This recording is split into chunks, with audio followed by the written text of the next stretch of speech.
ఇప్పుడు breaking news చూస్తున్నాం. హైదరాబాద్ కోకాపేట నియా పోలీసులోని శారదా పీఠం రాజకీయ వివాదానికి కేంద్రంగా మారింది.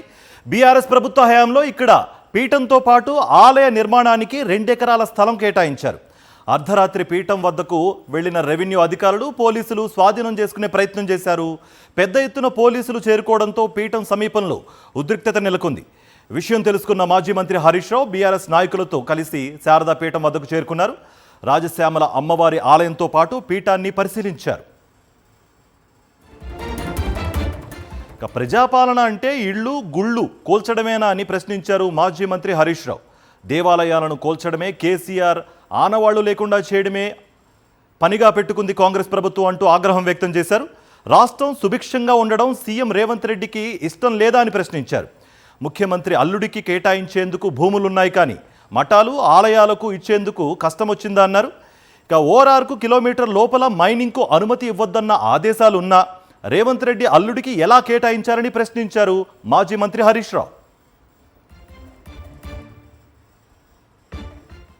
హైదరాబాద్లో కూడా శారదా పీఠాన్ని నిర్మించాలని చెప్పి ఆనాడు కేసీఆర్ గారు 2 ఎకరాల స్థలం ఇస్తే అద్భుతమైనటువంటి పీఠం ఇక్కడ నిర్మాణం అయిపోయింది. ఒక వేద పాఠశాల, ఒక గోశాల, అమ్మవారి ఆలయము, నిత్య అన్నదాన కార్యక్రమము, ఇవన్నీ జరగడం రేవంత్ రెడ్డి గారు నీకు ఇష్టం లేదా అని నేను అడుగుతా ఉన్నా. కేసీఆర్ గారి ఆనవాళ్ళు మారుస్తా అంటే కేసీఆర్ గారు కట్టిన గుళ్ళు కూలుస్తావు, కేసీఆర్ గారు హయాంలో నిర్మించిన మఠాలను కూడా కూల్చడమేనా నువ్వు ఆనవాళ్ళు మార్చడం అంటే? రోడ్ యువతల మఠం ఉంది, రోడ్ అవతల 17 ఎకరాల ప్రభుత్వ స్థలం ఉంది, అక్కడ కట్టొచ్చు కదా వాటర్ వర్క్స్ బిల్డింగ్ కట్టాలంటే.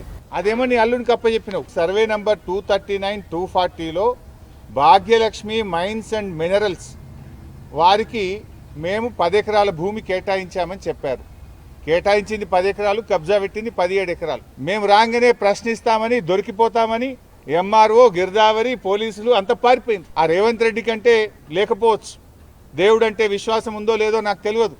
మరి శ్రీధర్ బాబు గారు మీరైనా ముఖ్యమంత్రి మీద ఒత్తిడి తేవాలి కదా. మీరు ఆ క్యాబినెట్లో మంత్రిగా ఉండి ఏ రకంగా ఈ మఠాన్ని కూల్చడానికి మీరు ఒప్పుకున్నారు?